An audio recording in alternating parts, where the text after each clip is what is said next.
Hello and very good morning to all. कैसे हैं भाई आप सब? एक बार जल्दी से बताएंगे सभी को। ऑडियो और वीडियो यहाँ पर क्लियरली आ रहा है। तो आज के सेशन को शुरू करते हैं जिसमें हम एनिमल किंगडम के बारे में पढ़ रहे थे और काफ़ी सारे जंतु हम लोगों ने कवर भी कर लिए थे। तो चलिए करते हैं शुरुआत। एक बार जल्दी से बता देंगे सभी को आवाज़ प्रॉपरली आ रही है, सुनाई दे रहा है, दिखाई दे रहा है? राम राम भाई सभी को। चलिए, तो कल तक हम लोगों ने एक छोटी सी ट्रिक भी याद करी थी जिसमें हमने एनिमल किंगडम के इनवर्टिब्रेट्स यानी कि अकशेरुकीय के संघ के बारे में पढ़ा था। जिसमें हमने पढ़ा था पोरीफेरा, फिर सीलेंट्रेटा, फिर टीनोफोरा, फिर प्लेटीहेल्मिन्थ, देन एस्केहेल्मिन्थ, और फिर हम बात किए थे एनिलिडा के ऊपर। तो वहां तक कोई समस्या नहीं है किसी को? गुड मॉर्निंग मोना, अखिलेश, जो भी आ गए हैं भाई सभी को राम राम। चलो, तो आज बात करेंगे आपकी एनिलिडा के बाद आर्थ्रोपोडा के संघ से। ठीक है, एनिलिडा के अंदर हमने कल ये देखा था कि क्या पाया जाता है हमारी बॉडी के अंदर? खंड जो है वो पाए जाते हैं। ये वाला संघ हमने लास्ट में केंचुए का पढ़ लिया था। ठीक है भाई, आवाज सभी को साफ आ रही है? Okay, good morning. चलो, तो ये था एनिलिडा। बॉडी पे क्या है? छोटे छोटे से खंड हैं।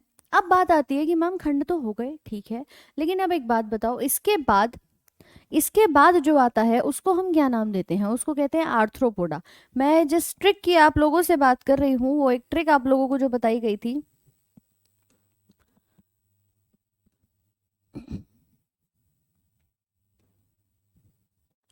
ठीक है, कल हम लोगों ने ये लिख लिया था। अब मुझे सबसे पहले बताओ कि इसको समझने में किसी को कोई प्रॉब्लम तो नहीं लगी थी? क्यों भाई, इसको समझने में किसी को कोई समस्या? हमने यहां तक बात कर ली थी एनिलिडा तक कि पीसी चाय पीने आ जा भैया, मैं तो आ गया हूं। अब बात आती है आर्थ्रोपोडा की। आर्थ्रोपोडा से मुलस्का और एकाइनोडर्मिटा में क्या क्या चीजें होती हैं? देखिए, अब तक हमने ढेर सारे जो भी संघ पढ़े ना, उनमें सबसे बड़ा संघ, सबसे लार्जेस्ट फाइलम जैसे आप कहते हो, वो कहलाता है आर्थ्रोपोडा का। ठीक है, मतलब आप ये कह सकते हैं सबसे ज्यादा जंतु उसी के अंदर आते हैं, सबसे ज्यादा कीट जो हैं वो उसी के अंदर नजर आते हैं। तो अब अगला वाला जो आपका संघ है, इसके अंदर मेजॉरिटी आप बात कर सकते हैं कि यहाँ पर इस प्रकार के सारे जीव होंगे और उसमें 4 नाम मेजर हैं। लोकस्ट, बटरफ्लाई, तितली की जो हम बात करते हैं, या फिर आपका स्कॉर्पियन की बात करें, या सारे के सारे कीड़े। तो ये देख पा रहे हो, बिच्छू है, तितली है, केकड़ा है, स्पाइडर है, इनको हम रखते हैं आर्थ्रोपोडा में। कि मैडम ऐसा क्या है आर्थ्रोपोडा के नाम में? भाई नाम के अंदर मतलब छिपा होता है ना कई सारा। आर्थ्रो वर्ड का मतलब आता है जॉइंटेड। अब समझना मेरी बात को, कल हम लोगों ने यहाँ तक लिख लिया था, ठीक है, एनिलिडा तक हम लोग लिख चुके थे। आगे बात करेंगे अगले संघ की जिसका नाम है आर्थ्रोपोडा। देखिए, ये जो शब्द है ना, ये 2 वर्ड से मिलकर के बना है। एक होता है आर्थ्रो, दूसरा होता है पोडा। आर्थ्रो शब्द का मतलब होता है जॉइंटेड, यानी कि कुछ जुड़ा हुआ।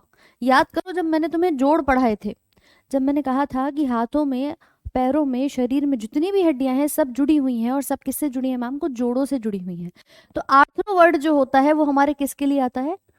जॉइंट्स के लिए। या मैं कह सकती हूँ कोई भी चीज ऐसी है जो कि जुड़ी हुई नजर आ रही है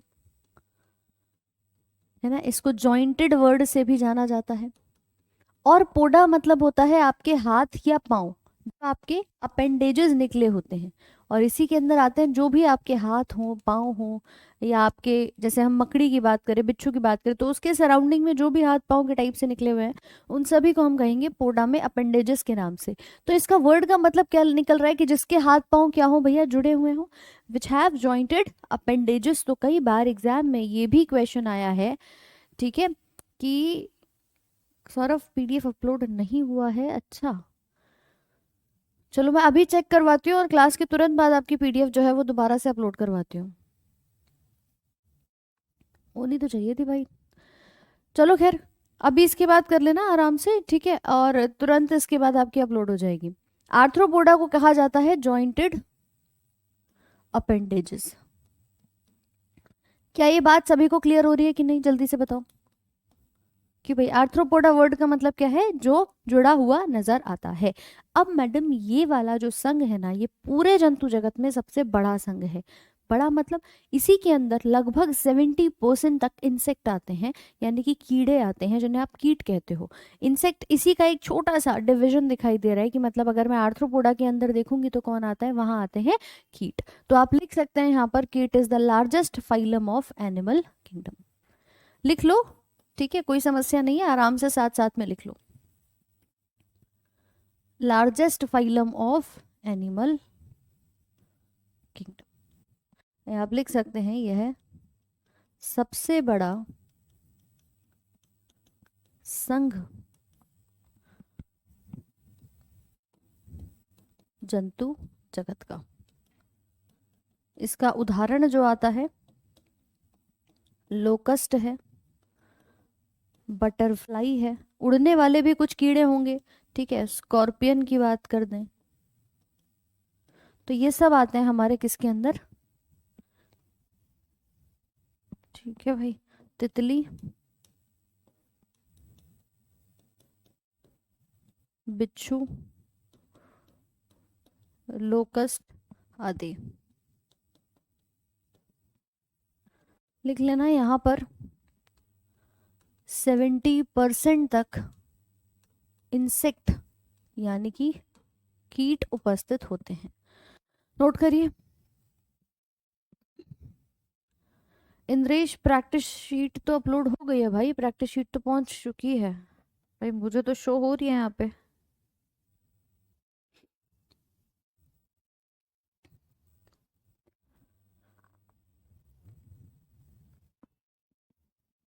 लिखा है इसे आर्थ्रोपोडा, ये आपका इन फीचर्स के साथ कहा जाता है।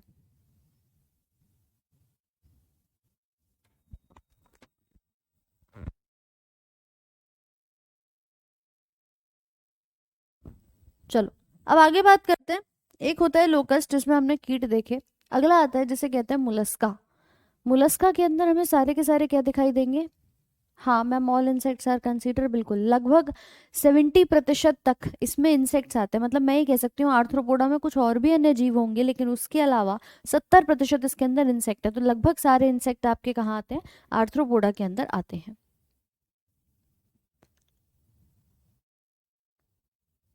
चलिए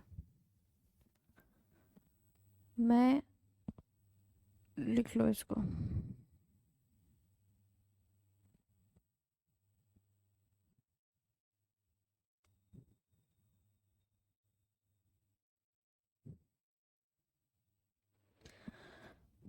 आपके मैसेज को मैं अभी फॉरवर्ड कर देती हूँ ताकि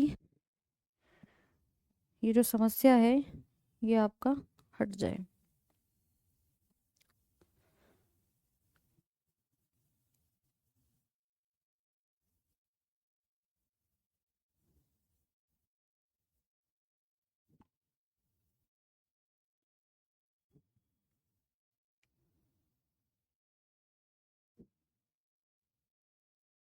चलो भाई जल्दी से बताओ अब एक बार। लिख लिया यहाँ तक सभी ने? बेटा मैंने आपके मैसेज को फॉरवर्ड कर दिया है क्योंकि शीट्स आपकी जा चुकी हैं, अभी वो अपलोड नहीं हुई हैं, तो उसके लिए ही मैं आपका जो क्लैरिफिकेशन है वो ले लेती हूँ।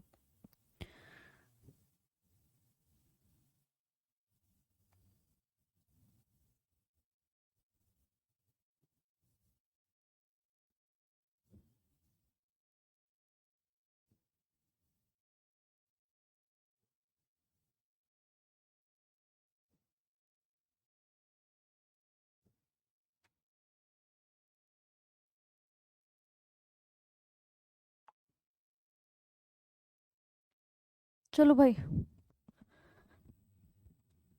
तो कुछ इस प्रकार से जो जीव हैं वो आपके यहाँ पर नजर आते हैं, ये आप देख सकते हो, ठीक है। इसी के अंदर आप यहाँ पर अलग अलग जीवों को देखेंगे। अब अगर मैं इसकी बॉडी देखूँ ना, आपने कहा मैम जॉइंटेड है, जुड़ा हुआ है, कैसे जुड़ा हुआ नजर आता है? जुड़े हुए में आप ये देखेंगे कि इसके जो हाथ पांव हैं वो तो मैम आस पास में जुड़ ही रहे हैं, ये देखो बॉडी से यहाँ पर प्रॉपरली अटैच होकर के दिखाई दे रहे हैं। लेकिन आर्थ्रोपोडा में जितने भी कीड़े आते हैं ना, उनके शरीर को हमने 3 भागों में उनके शरीर को हमने 3 भागों में क्या कर दिया, विभाजित कर दिया। एक देखो इसका सिर वाला भाग दिख रहा है, फिर इसका गले वाला भाग थोरेक्स वाला भाग कहा जाता है, और फिर पीछे की तरफ जो पूरी बॉडी आती है उसको हम एब्डोमिनल क्षेत्र कहते हैं, उदर भाग कहते हैं। तो लगभग अगर आपसे पूछा जाए कि कौन से ऐसे जानवर हैं जिनकी बॉडी को हमने 3 भाग में बांटा है, वो 3 भाग क्या है, हेड, थॉरेक्स और एब्डोमेन, ये 3 यहाँ पर कहे जाते हैं। ठीक है, एक होता है हेड नंबर 1, फिर दूसरा थॉरेक्स, और तीसरा होता है यहाँ पर एब्डोमेन का क्षेत्र यानी कि उदर भाग। ये आपका होगा मुख्य तौर पे सिर वाला भाग, इसे हम कहते हैं वक्ष क्षेत्र, और ये आता है आपका उदर भाग। ठीक है, तो इनके शरीर कितने भागों में विभाजित हैं, 3 भागों में यहाँ पर विभाजित हैं। ठीक, चलो जो लेट क्लास में जुड़े हुए हैं वो सभी यहाँ पर ध्यान देंगे। ये मुख्य, ये वो एग्जाम्पल्स हैं जो एनसीईआरटी की किताब ने दिए हैं, और यहाँ से देखो ये नाम तो आ सकते हैं 100% श्योरिटी के साथ कि अगर आएंगे तो इनमें से आएंगे, अन्य कुछ पूछ लिया जाए वो बात अलग है, लेकिन मेजर जो आपके चांसेस होते हैं वो इन्हीं के पूछने के होते हैं कि लोकस्ट है, स्कॉर्पियन है, प्रॉन है, बटरफ्लाई है, ये बिच्छू, केकड़े, ये सब इसी के अंदर आपको नजर आते हैं। ठीक है, चलो तो ये सब कहलाएगा मेरे भाई आर्थ्रोपोडा। इसके ऊपर अच्छा एक चीज और तुमने नोट करी होगी, ये जितने मेरे से मान लो तितली है, तितली उड़ रही है, ठीक, बारिश हो गई तो क्या तितली के पंख भीग जाएंगे और तितली उड़ना बंद कर देगी, या कोई और अन्य कीड़ा है जो उड़ना बंद कर देगा, क्या ऐसा होता है? जल्दी से बताओ एक बार, हाँ कि ना। क्यों भाई, लगता है कि ऐसा ऐसा होता ही नहीं है मैम, क्योंकि पानी आता है उनके फेदर्स के ऊपर, उनके पंखों के ऊपर। कि अगर मैं आपसे ये कह रही हूँ कि भाई तितली के पंखों के ऊपर क्या आया, पानी आया, तो वो नीचे फिसल करके गिर जाता है, उसके पंखों को भिगोता नहीं है। क्यों नहीं भिगोता? क्योंकि ये जो तितली है ना, इसके ऊपर की जो लेयर होती है, मतलब इसके पंखों पर जो लेयर होती है वो वैक्स की लेयर लगी हुई होती है। तो इसीलिए याद रखिएगा कि यह कभी भी जो इसका बाहर का एक एक्सोस्केलेटन होता है, जो हम कहते हैं कि भाई बाहर कहीं ऐसा नहीं हो पानी आने से इसके पंख भीग जाएं, तो वो बहुत ही चिकने से होते हैं, बहुत स्मूथ होते हैं, क्योंकि उसके ऊपर वैक्स की एक लेयर जो है वो यहाँ पर लगी हुई होती है। क्या ये बात सबको क्लियर है? तो अगर हमसे ये चीज भी पूछ सकता है कि भाई इसका जो एक्सोस्केलेटन है, जो इसका कंकाल है, वो किससे मिल बना हुआ है, तो एक पॉइंट और यहाँ पर लिख लेना, ये वैक्स का बना हुआ होता है। इसका एक्सोस्केलेटन यानी कि बाहरी कंकाल, किसकी बात कर रहे हैं? आर्थ्रोपोडा की बात कर रहे हैं। ये आपका वैक्स से बना हुआ होता है। अगला संघ आता है जिसका नाम है, ठीक है, इसको डाल देना 7वां पॉइंट, और अब डाल 8वां पॉइंट, मोलस्का। मोलस्का, मोलस्का को कहते हैं सेकेंड लार्जेस्ट फाइलम। ये दूसरे नंबर पे सबसे बड़ा संघ कहा जाता है। जैसे आर्थ्रोपोडा के रैंक नंबर 1 है, तो इसकी रैंक होगी नंबर 2, दूसरा सबसे बड़ा संघ। यहां जितने भी जीव आते हैं वो होते हैं सॉफ्ट बॉडी वाले, soft bodied animals are present. आप लिख सकते हैं कि मुलायम शरीर वाले,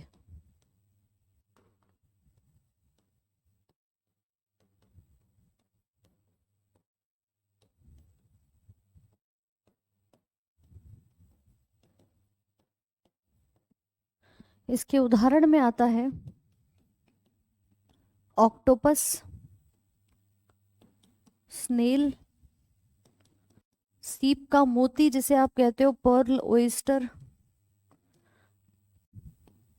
ठीक है, घोंगा है, सीप का मोती है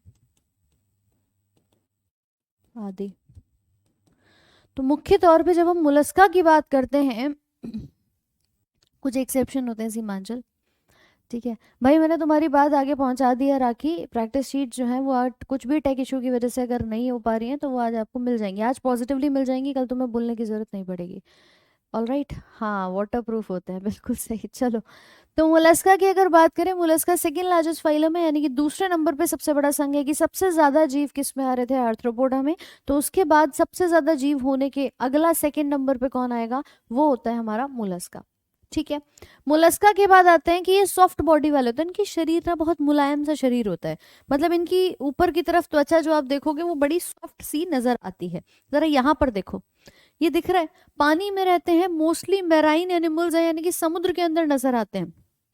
आप सब ने वो एक सफेद रंग की है मोती वाली अंगूठी पहनी होगी या देखी होगी कि वो सच सच्चा मोती जिसे आप कहते हो, वो मोती भी इसी मुलस्का के अंदर से निकलता है। मतलब मुलस्का का एक जानवर है तो एक प्रकार का जानवर ही ना, इसको कहते हैं सीप का मोती, सच्चा मोती। इसे पर्ल ओयस्टर का नाम दिया जाता है, समुद्र के अंदर से निकालते हैं और इसी का एक प्रोडक्शन जो है वो आप कह सकते हो उस मोती के लिए। क्लियर?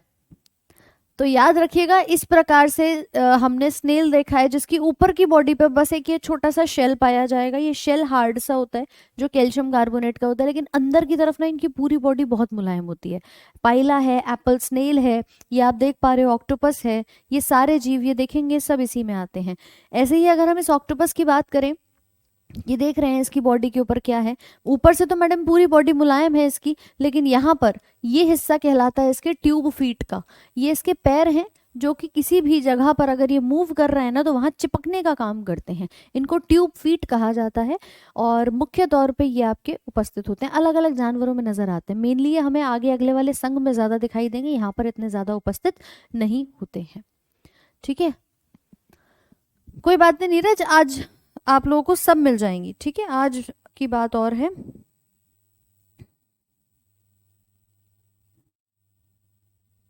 चलो भाई,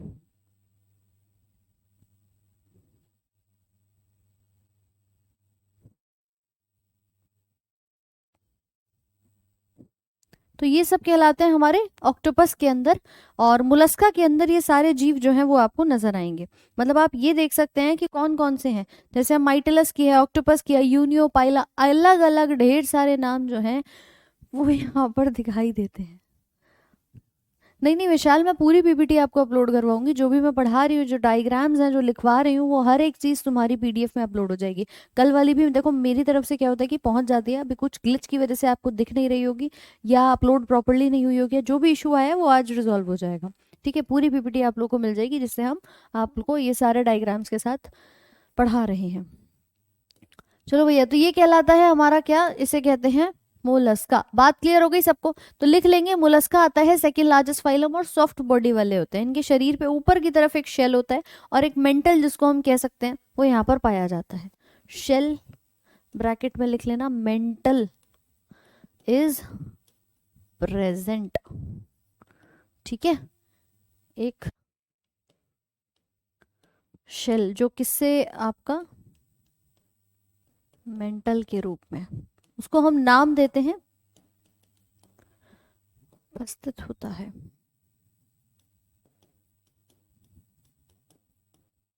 जैसे हमने कहा ऊपर की तरफ क्या है भाई, बॉडी के ऊपर एक शेल है। अब इस शेल को जो आप नाम दे रहे हो उसको हमने मेंटल का नाम यहाँ पर दिया है। क्लियर? टर्टल भी होता है, टर्टल्स रेप्टाइल्स में पढ़ेंगे अभी। टर्टल रेंगता हुआ नजर आता है, वो रेप्टाइल में सरीसृप में आता है। ठीक है, आरती कुमारी क्या हुआ बच्चे?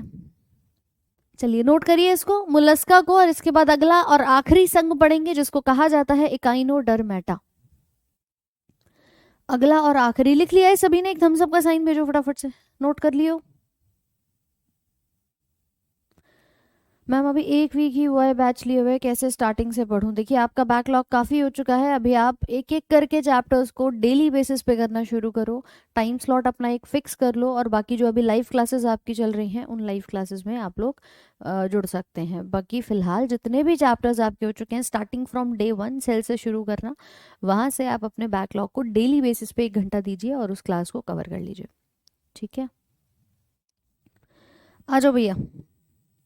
अगला लिखते हैं 9th नंबर जिसको कहा जाता है इकाइनोडर्मेटा। ये इकाइनोडर्मेटा बहुत इंपॉर्टेंट है, कई बार सवाल पूछे गए हैं इससे। अब इसका भी वर्ड देखो, इकाइनो शब्द का मतलब होता है नुकीला,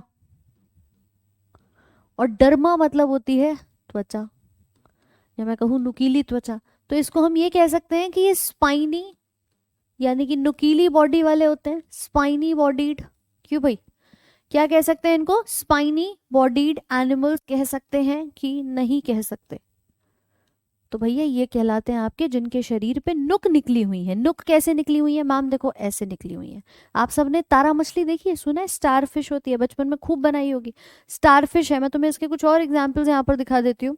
इनके पूरे शरीर पर जितने भी जीव देखोगे, ये देखो पूरी बॉडी पर ना ऐसे कांटे कांटे से निकले हुए होंगे, पूरी बॉडी पर नुकीले कांटे से निकले हुए होते हैं। जैसे ये तारा मछली है मैम, इसकी बॉडी पर भी चार तरफ से क्या है, नुक निकले हुए हैं। ठीक है नीरज, मिल जाएगी, आज की बात है, मिल जाएगी। ये देख रहे हो सी अर्चिन जिसको कहा जाता है, इसके बॉडी पर भी पूरे पूरे ये कीले सी निकली हुई नजर आ रही हैं। फिर उसके बाद आ रहा है ये वाले भाग में आप देख रहे हैं, इसको कहते हैं समुद्री खीरा, सी कुकुम्बर, कि मैम समुद्र में भी खीरा होता है, ये सी कुकुम्बर कहलाता है। लेकिन सबकी बॉडी पर ना कहीं कांटे से निकले हुए हैं। ये इसे कहते हैं सी लिली, समुद्र में जो लिली उगती है, इसके भी पूरे शरीर पर क्या होंगे, ऐसे नुक नुक नुक नुक सी निकली हुई होंगी, नुकीली स्पाइनी बॉडी इसकी दिखाई देती है। तो ये सारे एग्जाम्पल्स आते हैं काइनोडर्मेटा में। आपके सीजीएल में भी पूछा जा चुका है इसके बारे में, आपसे सीएचएसएल में भी पूछा जा चुका है, आपसे रेलवे के अंदर भी पूछा जा चुका है कि स्टारफिश किसका एग्जाम्पल है या नुकीली बॉडी किसका एग्जाम्पल दिखाई देता है। I hope this is clear. तो ये चार मुख्य एग्जाम्पल इसके देखे जाएंगे, लिखेंगे इसके बारे में। दे हैव स्पाइनी बॉडी, इनका नुकीला शरीर पाया जाता है। इसका उदाहरण हो जाएगा स्टारफिश यानी कि तारा मछली, फिर आपका सी कुकुम्बर,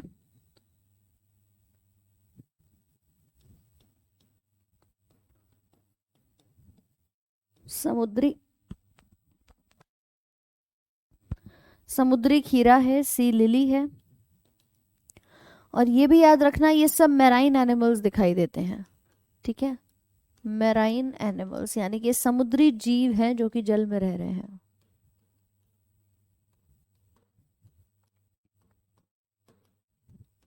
मुख्य तौर पे समुद्री जीव आपको ये नजर आते हैं। क्लियर है कि नहीं मैम? ये कांटे छुपते हैं भाई, ये जानवर है पानी में रह रहे हैं, जिसके टच में आएंगे वो डेफिनेटली छुपेंगे, नुकीला है, स्पाइन है। ठीक है, कांटे तो चुभने के लिए ही होते हैं। चलो भाई, तो इसे कहते हैं काइनोडर्मेटा। इससे पहले हमने मोलस्का पढ़ा, उससे पहले आर्थ्रोपोडा पढ़ा। और मुझे नहीं लगता कि अब आप लोगों को इस एनिमल किंगडम के इन संघ में कोई समस्या लग रही होगी। मतलब माइंड में ना ये क्लैरिटी तो बन गई होगी कि मैम कौन सा जानवर कहाँ पर आता है। क्यों भाई, बनी है कि नहीं बनी है? मुझे जल्दी जल्दी से बताओ एक बार। मोना, नीरज, अनिमेश, सीमांचल, क्यों भाई? तो लगभग इसको आप लिख सकते हैं।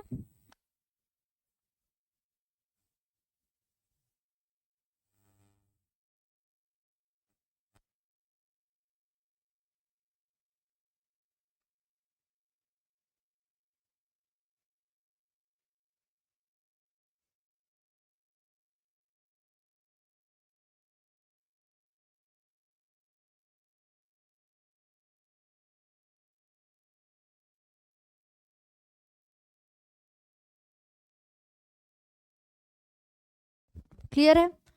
तो लगभग अब हम लोगों ने इनवर्टिब्रेट्स के, देखो भाई, सारे के सारे जो संघ थे उन्हें कवर किया कि पीसी चाय पीने आ मैं तो आ गया। ठीक है, पोरीफेरा, सीलेंट्रेटा, टीनोफोरा, फिर प्लाटीहेल्मिन्स। पोरीफेरा में सारे स्पंज थे, सीलेंट्रेटा में जेलीफिश और हाइड्रा का उदाहरण देखा था। फिर टीनोफोरा में टीना के फेरे हो रहे थे, चमक आ रही थी, इनके अंदर चमक थी, कॉम्ब लगे हुए थे, इनकी बॉडी पर 8 प्लेट लगी थी, इन्हें कॉम्ब प्लेट, सी वॉलनट, समुद्री अखरोट, इन सारे नामों से जाना था। फिर प्लेटीहेल्मिन्स में प्लेट से चपटा याद किया, इनको फ्लैटवॉर्म कहते हैं। इनके अंदर लिवर फ्लूक, टीनिया सोलियम, ये एग्जाम्पल्स आते हैं। एसके हेल्मिन्थ में गोल क्रमी का उदाहरण एस्कैरिस बताया था।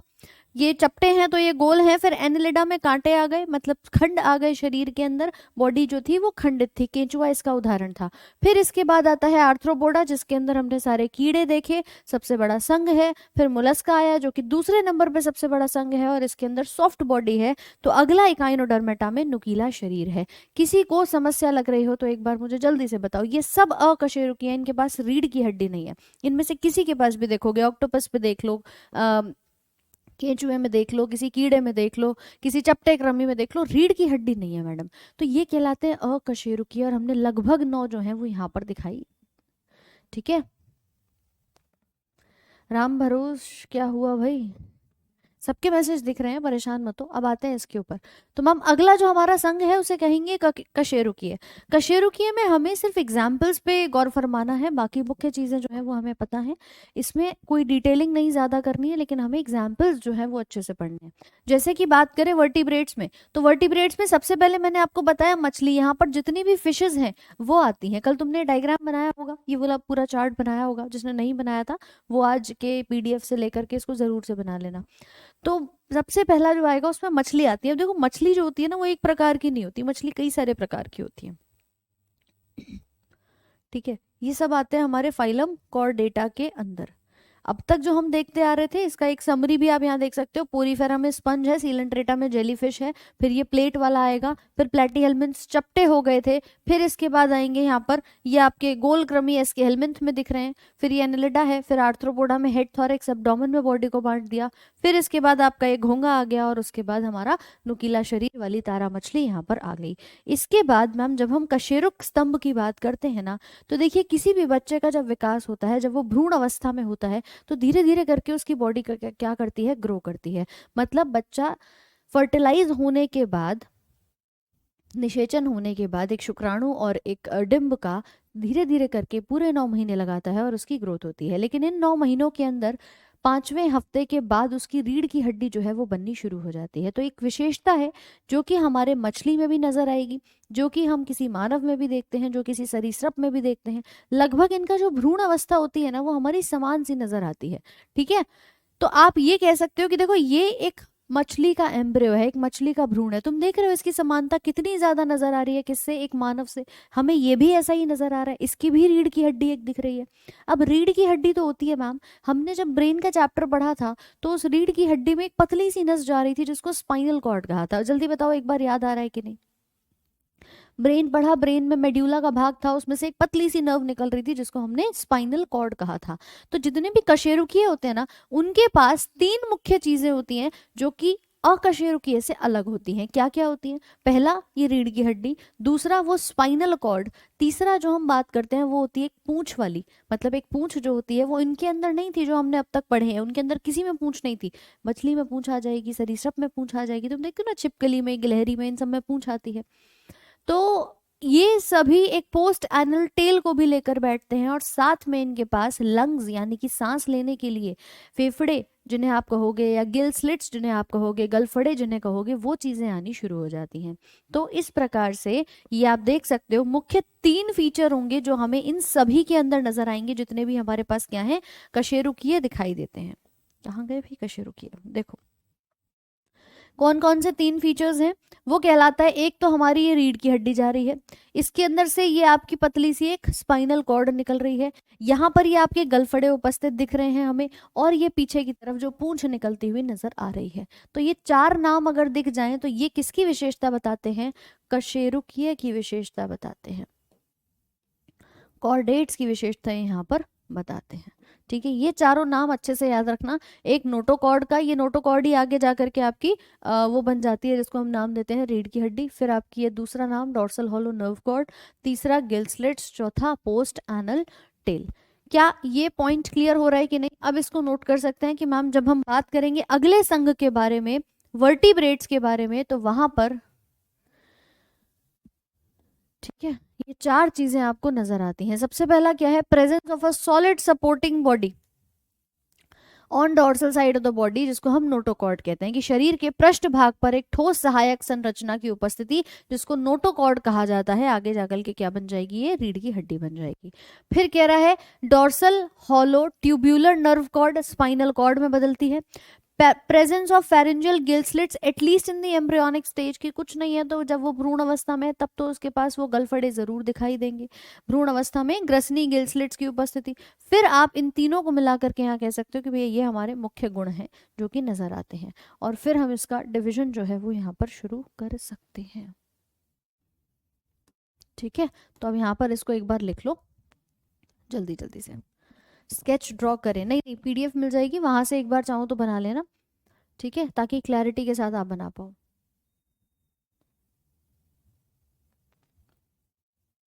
लिखिए इसे, animals having notochord, pharyngeal gill slits and post anal tail for at least some stages of life, इसको हम कॉर्डेट्स कहते हैं।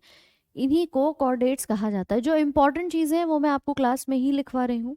साथ में जो पीडीएफ मिलेगी ना उसमें कुछ एक्स्ट्रा पॉइंट्स भी होंगे, आप चाहो तो उन्हें पढ़ सकते हो, ऐसा जरूरत नहीं है, लेकिन आप चाहें तो उन्हें जरूर से पढ़ लेना जब भी आपको समय मिले, ठीक है। जस्ट फॉर योर इन्फॉर्मेशन कि वो आप लोगों के आगे के लिए हेल्प कर सकते हैं। प्रिया पीडीएफ अपलोड हो जाएगी। और रही बात कि मैम एक्स्ट्रा पीवाईक्यू, मैं जितनी प्रैक्टिस शीट्स हर चैप्टर के आपके फोल्डर के अंदर मिल जाएगी, जो जो प्रैक्टिस शीट्स में क्वेश्चन होंगे उनको कर लेना।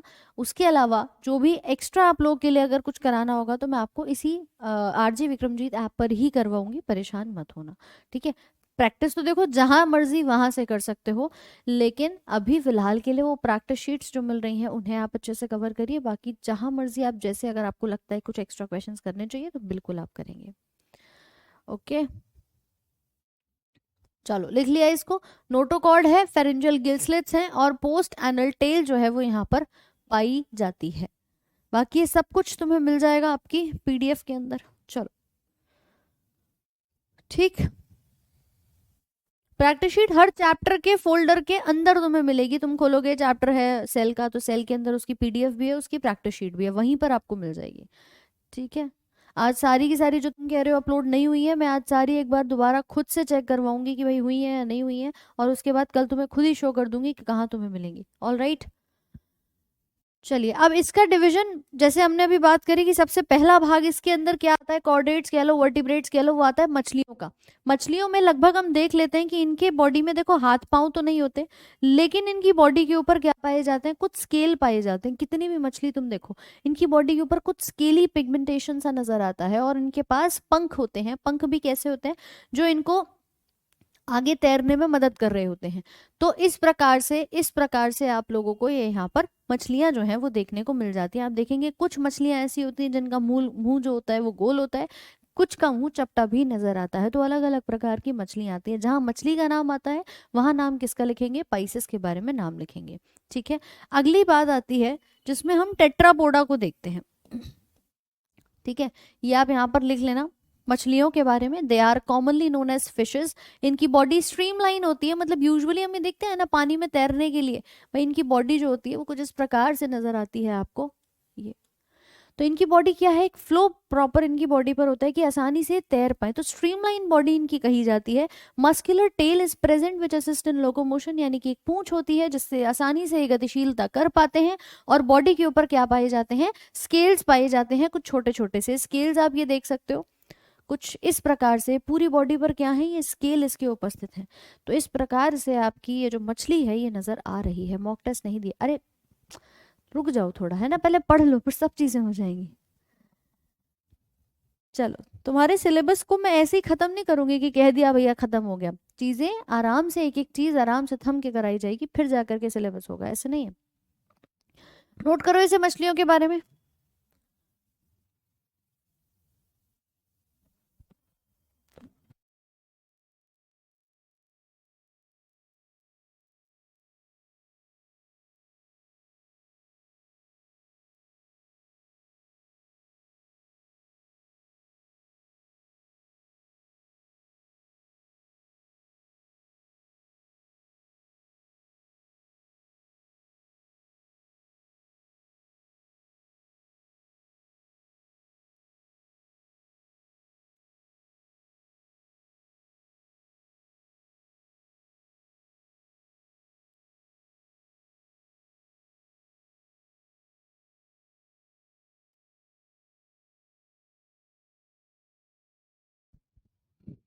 चलो क्लियर है सबको। कह रहे मैम थोड़ी ब्यूटी टिप्स दे दो, नौकरी के चक्कर में काले हो गए। नौकरी ले लो, ब्यूटी कुछ नहीं है, धरी की धरी रह जाती है। एक बार सिलेक्शन हाथ में हो ना तो उसके बाद कोई चीज मैटर नहीं करती। फिर तुम्हारा एक एक स्टेप जो है वो लोग सुनना चाहते हैं कि तुमने अगर थर्ड क्लास में कोई ट्रॉफी जीती है, फिफ्थ क्लास में अगर तुमने जाकर के कोई और अन्य कंपटीशन में पार्टिसिपेट किया है, तुम छठी क्लास में फेल भी हो गए ना, वो तुम्हारी उस चीज़ को भी सुनेंगे। तुम्हारा रंग काला हो या गोरा हो उससे मैटर नहीं करता। मैटर करता है कि आपने सिलेक्शन लिया है कि नहीं लिया।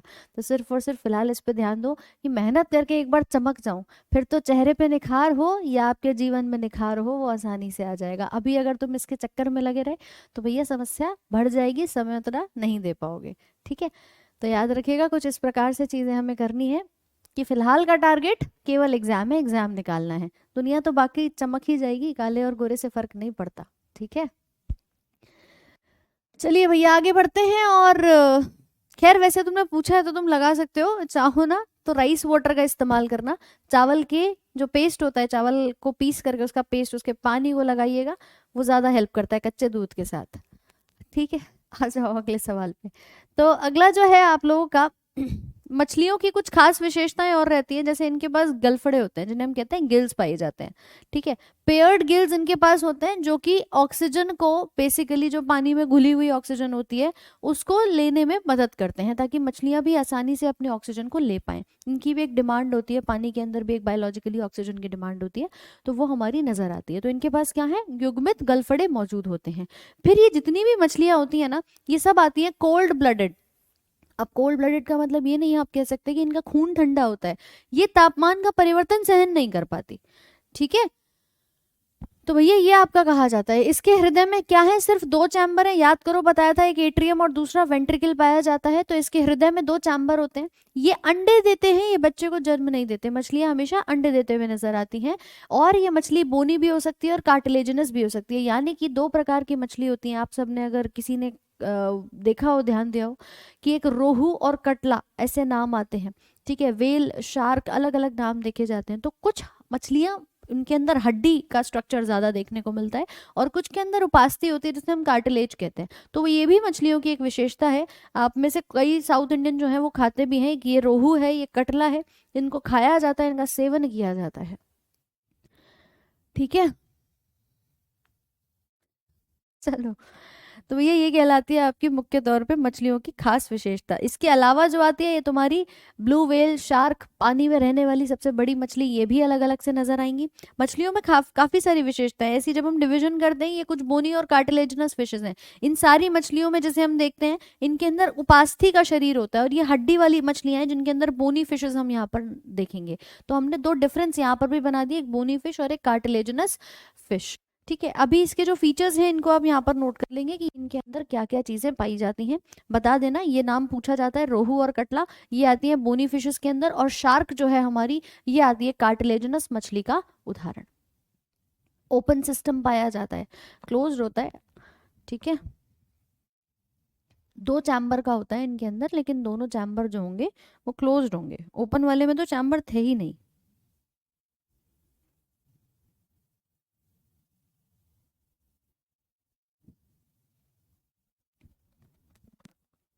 लिखिए इसे फटाफट से। मैम भाई को बता दो, पैसे आने के बाद काला रंग भी चॉकलेट कलर बन जाता है। क्या बात है, एक्सपीरियंस देखो इन्हें। लिखो जल्दी जल्दी से।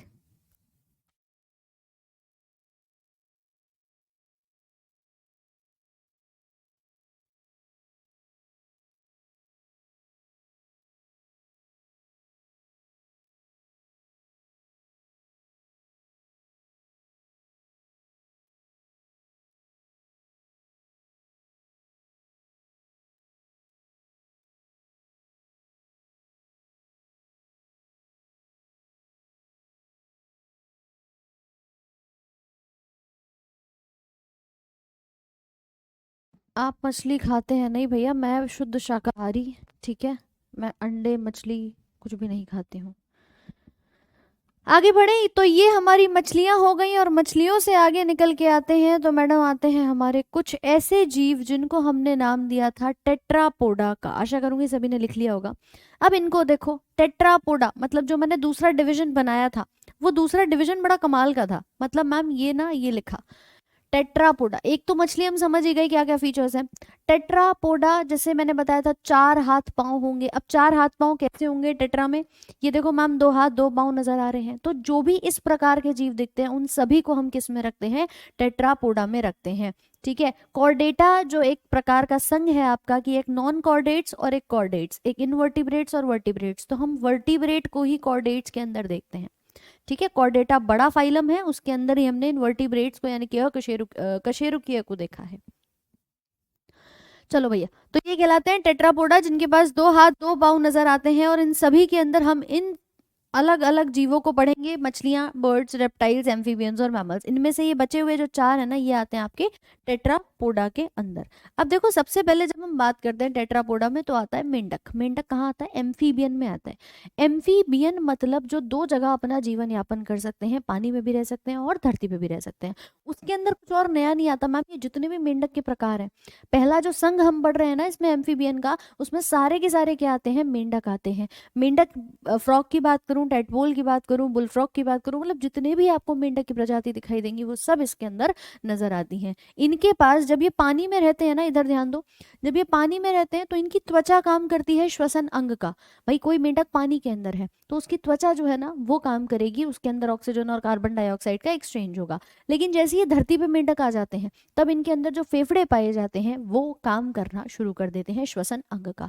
तब हम इनके लंग्स, ये देख रहे हो कैसे सांस ले रहा है, यहीं पर इसके जो लंग्स हैं वो पाए जाते हैं। मतलब मैं ये कह सकती हूँ कि भैया इसके श्वसन के लिए इसके पास 2 अंग उपस्थित होते हैं। ठीक है, ये रहा इसका फेफड़ा, और वैसे इसकी जो त्वचा है वो काम करती है पानी के अंदर। तो ये आपके कहलाते हैं एम्फीबियन। ठीक है, इनके बारे में ये पूरी डिटेल्स हैं, आप लिख सकते हैं। उभयचर जानवर पानी और जमीन दोनों में रहते हैं। वैसे भी हम नाम में देखें तो एम्फी वर्ड किसके लिए आता है? 2 के लिए आता है। प्लस बियन की अगर बात करें तो बियन मतलब लाइफ, बायोस मतलब जीवन। तो जिनका जीवन कहाँ चलता है? 2 जगह चलता है। तो एम्फीबियन वर्ड का ही मतलब है ये पानी धरती दोनों में रह सकते हैं। ठीक है, बायोलॉजी में सभी जगह मेंढक का प्रयोग इसलिए होता है क्योंकि मेंढक का सिस्टम और मानव का सिस्टम बहुत हद तक समान है, बहुत हद तक समान है। क्लोज रिलेटिव कहे जाते हैं, बहुत खास रिश्तेदार है मानव के। इसीलिए हर जगह जब भी एक्सपेरिमेंट करना होता है ना कि कोई चीज़ मानव पे कैसे काम करेगी, उससे पहले मेंढक पे करा के देखा जाता है। ये पानी और जमीन दोनों में रहते हैं। साथ में ये त्वचा पर मौजूद जो इनकी म्यूकस ग्रंथियां हैं, इनकी त्वचा को नम रखती हैं। जानवर पानी में त्वचा के माध्यम से और जमीन पर फेफड़ों के माध्यम से सांस लेते हैं। हृदय में इनके कितने हैं? 3 कक्ष होते हैं। जितने भी एम्फीबियंस होंगे याद रखना, उनके 3 चैम्बर का हृदय यहाँ पर पाया जाता है। ये ठंडे खून वाले मतलब कोल्ड ब्लडेड होते हैं, तापमान परिवर्तन को बर्दाश्त ज्यादा नहीं कर पाते। एग्जाम्पल के अंदर आप क्या लिखेंगे? सभी फ्रॉग, टोड, सैलेमेंडर, ये सभी हमारे जो है वो जीव आते हैं। मुख्य तौर पे मेंढक की ही प्रजाति नजर आती है। ठीक है, लिखिए इसको। मेंढक पानी के अंदर अलग अलग प्रजाति इनकी यहाँ पर नजर आएंगी। तो ये कहलाते हैं एम्फीबियन। उभयचर इसको हिंदी में कहा जाता है। ठीक है,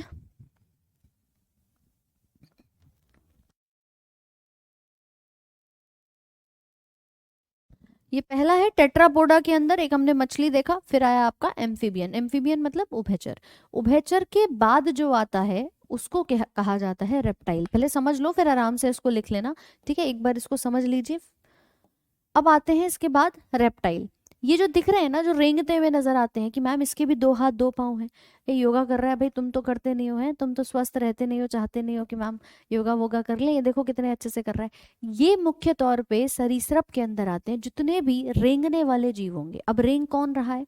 सांप है, आपका क्रोकोडाइल है, बिच्छू, वो ये दिखाई दे रहा है आपका क्या नाम है, टर्टल है, टॉर्टोइज है। ये सब हमें कैसे दिखते हैं? रेंगते हुए नजर आ रहे हैं। देख रहे हो, ये गिरगिट नजर आ रहा है, सांप नजर आ रहा है, ये सब रेंगते हुए तो जाते हैं। धरती पे कोई उड़ता हुआ तो नहीं दिखाई देता कि मैं उड़ के भाग रहा हूँ। ये सब कैसे दिख रहे हैं? हमें रेंगते हुए नजर आ रहे हैं। ऐसे ही आप देखेंगे, ये देखो, ये सब जब भी छिपकली वगैरह रेंगते हुए नजर आते हैं, इन सबको सरीसृप के अंदर रखते हैं। किसके अंदर? रेप्टाइल के अंदर रखते हैं। क्रॉलिंग एनिमल, क्रॉल करना मतलब रेंगना, तो रेंगने वाले जीव या क्रॉलिंग एनिमल्स भी कहा जाता है। याद रखिएगा, इसकी अलग अलग प्रजाति हैं। क्रोकोडाइल, एलिगेटर, सांप है, टॉर्टोइज है, टर्टल है, आपका ये गिरगिट, छिपकली, ये सब इसी के अंदर आते हैं। तो इसकी खास विशेषताओं में जब आप लिखते हैं तो भैया इनके अंदर क्या आता है? ये हरकत के लिए रेंगने की गति दिखाते हैं, इन्हीं इसीलिए हम इनको क्रॉलिंग एनिमल भी कहते हैं। ठीक है, इसके बाद आता है कि इनकी स्किन के ऊपर, भाई इनकी भी त्वचा, जैसे मछलियों में स्केल बन रहे थे ना, ऐसे यहाँ पर भी क्या बन जाते हैं? स्केल्स बन जाते हैं। इनकी ऊपर की त्वचा हार्ड हो जाती है और स्केल बना लेती है। इसके बाद इनके अंदर 3 कक्ष का हृदय पाया जाता है। ये हमने जब हार्ट पढ़ा था तब बताया था कि एम्फीबियन में और रेप्टाइल्स में 3 कक्ष का हृदय होता है। 3 कक्ष कैसे? कि 2 एट्रियम है और नीचे एक वेंट्रिकल पाया जाएगा, 2 आलिंद और एक निलय। बट भैया यहाँ पर ना एक अपवाद है। अपवाद क्या है मैम? क्रोकोडाइल का। मगरमच्छ मगरमच्छ का कि मगरमच्छ के आंसू झूठे होते हैं। ये मगरमच्छ जो है ना, ये 4 कक्ष का हृदय लेके बैठता है, एक अपवाद बन के यहाँ पे दिखाई देता है। ठीक है, याद रखना इस चीज को। अधिकांश सरीसृप के अंदर 3 कक्ष का हृदय होता है, अपवाद आपका क्या हो गया, मगरमच्छ का हो गया। इसी के साथ ये क्या करते हैं, इनको पानी की आवश्यकता नहीं होती अंडे देने के लिए। इनके अंडे जरूरी नहीं है, जैसे मेंढक की हम बात कर रहे थे तो वो पानी में अंडे देता हुआ दिखाई दे रहा था, यहाँ पर इनके अंडों के ऊपर होती है हार्ड शेल, और वो आसानी से अपने अंडे धरती पर दे सकते हैं। तो इन्हें पानी की जरूरत नहीं है कि पानी चाहिएगा तभी जाकर के अपने अंडे यहाँ पर देंगे, तो ये आसानी से धरती पे अंडे दे देते हैं। इनको अंडे देने की वजह से हम कहते हैं ओवी पैरस, अंडज जीव। ये बच्चे को जन्म नहीं देते, ये क्या देते हैं, देखो जैसे इसके टर्टल की बात करें, इसके अंडे में से बच्चा जो है वो निकल करके आ रहा है, तो ये ओवी पैरस इसीलिए कहे जाते हैं। सांप है, अपने अंडों को सुरक्षित रख रहा है, धरती पे आसानी से दे देते हैं। मेंढक पानी में जाकर के अंडे देता है। ठीक है, छिपकली हो गई, आपका मगरमच्छ हो गया, ये सब नजर आते हैं इसके अंदर। तो स्नेक, लिजर्ड, क्रोकोडाइल, टर्टल, ये सारे इत्यादि आपके रेप्टाइल्स यानी कि क्रॉलिंग एनिमल्स के अंदर आते हैं। I hope this is clear. PPT class notes लिखा सकते हैं, ये सारी चीजें आप लोगों को मैं अभी पीडीएफ अपलोड कराऊंगी, उसमें लिखी हुई पूरी मिल जाएंगी, आप आराम से उनको लिख लेना। ठीक है, अभी पूरी पीडीएफ मिल जाएगी as it is with photo diagram जो लिखा हुआ है, ताकि आप उसको आसानी से लिख पाओ। क्लियर। अब इसके बाद जो आता है उन्हें मैम हम कहते हैं पक्षी। ये जितने भी पक्षी होते हैं ना जो उड़ते हैं, हाथ पांव सबके पास है। मेंढक पानी में उसके साथ तैर रहा है, चल रहा है, जो भी कर रहा है। रेप्टाइल जो है, सरीसृप जो है वो रेंग रहे हैं। पक्षी के पास भी 2 हाथ 2 पांव है, लेकिन वो पंख में बदल गए, ये उड़ना शुरू कर देते हैं। ठीक है, क्या करते हैं, उड़ना शुरू कर देते हैं। तो जो पक्षी होते हैं इनके पास क्या पाया जाता है, फेदर पाया जाता है। समझ लो बात को। ठीक है, इनके पास क्या होते हैं, पंख पाए जाते हैं। इनके जो 4 लिम्स होते हैं, ये जो 2 हाथ इनके नजर आएंगे, इन्हीं को तो 4 लिम्स कहते हैं, तो ये हाथ इनके पंख में बदल जाते हैं, तो इनके हाथ की जगह क्या होते हैं, पंख पाए जाते हैं। किसी को स्पीड तेज लग रही है तो मुझे बताओ, समझ आया कि नहीं आया। ठीक है, अभी आप तुम्हारी अगली क्लास का समय हो चला है, इसीलिए आप लोग अपना इसको समझ लें, बाकी लिख तुम लेना पीडीएफ से, कोई दिक्कत वाली बात नहीं है। कुछ डाउट रहता है मैं कल दोबारा से इसको समझा दूंगी। अच्छा, कल संडे है, कल क्लास रहेगी दोपहर में आपकी 11 बजे लगभग आपकी क्लास जो है वो होगी, तो ये मत भूल जाना कि मैडम क्लास नहीं होगी। ठीक है, 4 लिम्स पंखों में संशोधित किया जाता है और इनके अंदर आता है गर्म खून। ये मानव की तरह होते हैं। मैमल्स भी हम आगे पढ़ेंगे, कोल्ड ब्लडेड नहीं होते, वार्म ब्लडेड होते हैं। यहाँ पर भी वार्म ब्लडेड नजर आते हैं। फिर इसके साथ इनके पास 4 कक्ष होते हैं। हड्डियां इनकी खोखली होती हैं, याद रखना, क्योंकि यार देखो इन्हें उड़ना है, तो उड़ने में मदद करने के लिए इनकी हड्डी खोखली होती है, खाली होती है। मानव की हड्डी में बोन मैरो बताया था, अस्थि मज्जा, यहाँ पर हड्डी खोखली है, खाली है, क्योंकि शरीर अपने आप में अगर हड्डियों के वजन से भारी हो जाएगा तो उड़ेगा कैसे। यहाँ पर सभी के सभी पक्षी जो हैं वो इस वर्ग के अंदर आते हैं। ठीक है, ये आप देख सकते हो कि कुछ इस प्रकार से इनकी हड्डी क्या है। ऑस्ट्रिच की हड्डी तुम्हें दिख रही है, ये क्या दिख रही है हमें, खाली दिख रही है, खोखली नजर आ रही है, और इसकी हड्डी में क्या है, बोन मैरो दिखाई दे रहा है। ठीक है, अमित कुमार बहुत जल्दी मैं तुम्हारे लिए बुक लेकर आ रही हूँ। ठीक है, फिर उसके बाद आप क्या कर लेना, अपनी बुक से चीजों को कर सकते हो। क्लियर है, तो ये आपका चैप्टर था। इसमें अभी स्तनधारी वाला भाग है, उसको हम कवर करेंगे कल की क्लास में। आप लोगों की जो कल संडे में क्लास होगी, इसको आसानी से आप लोग अपना लिख लीजिएगा। ये पीडीएफ में आप लोग की अभी अपलोड करवा दूंगी आपके अपने एप्लीकेशन पर, और सारी प्रैक्टिस शीट्स, सारा डेटा पीडीएफ का सब आपको आज मिल जाएगा। ठीक है भाई, समझ आया कि नहीं आया, जल्दी से एक थम्स अप का साइन भेजो मेरे को पहले, अगर समझ आया, चीजें इतनी क्लियर हुई। मतलब हमने मैम लगभग चीजें कवर कर ली हैं एनिमल किंगडम में। मछली पढ़ ली, एम्फीबियन पढ़ लिया, सरीसृप पढ़ लिया, एव्स पढ़ लिया। कल स्तनधारी पढ़ के चैप्टर खत्म कर देंगे। ठीक है, और कुछ सवाल भी कल लगवाऊंगी, तो अच्छे से रिवाइज करके आना, बढ़िया करके। चलिए, तो मुलाकात करेंगे आप लोगों से कल, और तब तक के लिए अपना रिवीजन करते रहें। घबराना मत, डरना मत, मैडम ऐसे साथ नहीं छोड़ेंगे तुम्हारा बीच में। पूरा सिलेबस करा के, सब चीज़ें करा के, और तब जा करके फिर आप लोग अपनी तैयारी को आगे रिवाइज करते रहिएगा। ऑलराइट, चलिए तो मिलते हैं आपसे नेक्स्ट सेशन में। Thank you so much.